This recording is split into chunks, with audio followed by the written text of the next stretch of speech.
Today 24 news सत्य परिस्थितीचा सविस्तर आढावा। पोलीस अधिकारी आणि कर्मचाऱ्यांसह मोठ्या संख्येने शालेय विद्यार्थ्यांनी तिरंगा रॅलीमध्ये सहभाग घेतला। जालना शहरात प्रत्येक घरात तिरंगा या मोहिमेचा एक भाग म्हणून भव्य तिरंगा रॅली काढण्यात आली। या रॅलीमध्ये मोठ्या संख्येने शालेय विद्यार्थी, पोलीस अधिकारी आणि कर्मचारी सहभागी झाले होते। भारताच्या 80व्या स्वातंत्र्य दिनानिमित्त प्रत्येक घरात तिरंगा ही मोहीम देशभरात सुरू केली जात आहे। या मोहिमेचा एक भाग म्हणून देशभरात विविध कार्यक्रमांचं आयोजन केलं जात आहे। या पार्श्वभूमीवर पोलीस विभागाने आज जालना शहरात एक भव्य तिरंगा रॅलीचं आयोजन केले होते।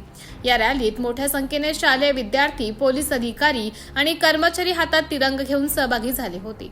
देशभक्तीपर गीतांच्या सुरावटीने आणि घोषणांच्या गजरात या रॅलीने सर्वांचं लक्ष वेधून घेतले। संपूर्ण परिसर देशभक्तीपर घोषणांनी दुमदुमून गेला। स्वातंत्र्याच्या 80व्या दिनानिमित्त ध्वजारोहण समारंभास उपस्थित सर्व सन्माननीय स्वातंत्र्य सैनिक, ज्येष्ठ नागरिक, माननीय आमदार, खासदार, लोकप्रतिनिधी, उपस्थित सर्व अधिकारी, कर्मचारी, विद्यार्थी आणि पत्रकार बांधव या सर्वांना मी मनापासून भारतीय स्वातंत्र्य दिनाच्या शुभेच्छा देते। भारतीय स्वातंत्र्य दिनाच्या निमित्ताने जमलेल्या सर्व माझ्या बंधू भगिनींनो, सर्वप्रथम देशाच्या स्वातंत्र्यासाठी आपल्या प्राणाची आहुती देणाऱ्या सर्व ज्ञात व अज्ञात स्वातंत्र्य सैनिकांना मी अभिवादन करते आणि त्यांच्या पवित्र स्मृतीस वंदन करते। 15 ऑगस्ट 1947 रोजी भारतीयांनी ब्रिटिश साम्राज्याच्या छायेतून बाहेर येत स्वतंत्रतेचा एक श्वास घेतला। हा क्षण केवळ राष्ट्रीय विजय नव्हे तर एक सामाजिक, सांस्कृतिक आणि ऐतिहासिक परिवर्तनाचा आरंभ आहे। भारतीय स्वातंत्र्य संग्रामाच्या शूर सैनिकांच्या बलिदान आणि कष्ट, त्याचबरोबर अनेक महान नेत्यांच्या आणि क्रांतिकारकांच्या प्रयत्नांनी आपल्या देशाला स्वातंत्र्य मिळालेले आहे। देश स्वतंत्र झाला, देश घडत गेला, राज्य घडत गेला आणि त्याच समवेत माझा जालना जिल्हा देखील घडत आहे, घडत राहील याचा मला विश्वास आहे। आपल्या जालना जिल्ह्याच्या स्थापनेला देखील 45 वर्ष पूर्ण झालेली आहेत आणि या 45 वर्ष पूर्ण झालेल्या जालना जिल्ह्याच्या या स्थापनेमध्ये 3 महत्वाचे स्तंभ या जालना जिल्ह्याचे आहेत। ते म्हणजे इथलं स्टील, इथलं सीड आणि इथलं सिल्क। त्यामुळे या 3S या स्तंभांचा विकास करण्यासाठी पालकमंत्री म्हणून मी कटिबद्ध आहे।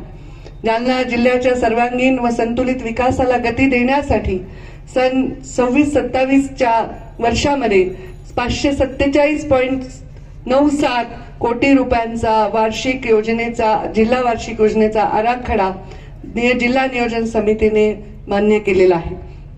यावर्षी आपण सर्वजण पावसाची प्रतीक्षा करत होतो। पावसाने सरासरी गाठली आहे, परंतु अद्याप जिल्ह्यामध्ये समाधानकारक पाऊस नाही।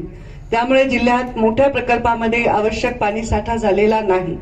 यावर्षी जिल्ह्यामध्ये खरीपाचे एकूण 6,25,000 हेक्टर क्षेत्र असून सुमारे 5,68,00,000 हेक्टरहून अधिक क्षेत्रावर पेरणी झालेली आहे। पाण्याचं जेवढं आपल्याला नियोजन करता येईल, काटकसरीने वापर करता येईल यावर सर्वांनी जागरूकपणे लक्ष द्यावं असं मी पर्यावरण मंत्री म्हणून देखील आपल्या सर्वांना आवाहन करते। शेतकरी सक्षम, शेती समृद्ध आणि महाराष्ट्र अधिक प्रगत करण्याच्या उद्देशाने राज्य शासनाने पुण्यश्लोक अहिल्यादेवी होळकर शेतकरी कर्जमुक्ती महत्वाकांक्षी योजना जाहीर केली होती आणि त्याच्या अनुषंगाने आर्थिकदृष्ट्या शेतकऱ्यांना सक्षम करण्याच्या दृष्टीने हा महत्वाचा निर्णय आता पहिल्या टप्प्यामध्ये जालना जिल्ह्यातील 18,792 पात्र शेतकऱ्यांच्या खात्यामध्ये 116 कोटींची रक्कम देऊन त्यांना ताकद देण्यामध्ये परिपूर्ण झालेला आहे। कृषी विभागामार्फत 25-26 अंतर्गत जिल्ह्यातील सुमारे 11,000 शेतकऱ्यांना विविध बाबींसाठी 67 कोटी रुपयांचा लाभ देण्यात आलेला आहे। प्रधानमंत्री सूक्ष्म अन्न प्रक्रिया योजनेमध्ये 52 लाभार्थ्यांना सुमारे 2 कोटी रुपयांचे कर्ज तसेच 87 लाख रुपयांचे अनुदान वितरित करण्यात आले आहे। सन्माननीय बाळासाहेब ठाकरे कृषी व्यवसाय व ग्रामीण परिवर्तन प्रकल्प अंतर्गत 39 प्रकल्पांना मंजुरी दिली आहे आणि 22 समुदाय आधारित प्रकल्पांना 22 कोटी रुपयांचे अनुदान वितरित करण्यात आलेले आहे। स्वर्गीय गोपीनाथ मुंडे शेतकरी सानुग्रह योजनेअंतर्गत 25-26 मध्ये अपघातात मृत्यू झालेल्या तसेच अपंगत्व आलेल्या जिल्ह्यातील एकूण 127 शेतकऱ्यांच्या वारसदारांना सुमारे 2,53,00,000 रुपये एवढा सानुग्रह अनुदान मंजूर झालेले आहे. राष्ट्रीय पशुधन अभियानांतर्गत आजच महाराष्ट्र टुडे 24 न्यूजला सबस्क्राईब करा आणि सत्य परिस्थितीचा सविस्तर आढावा पहा.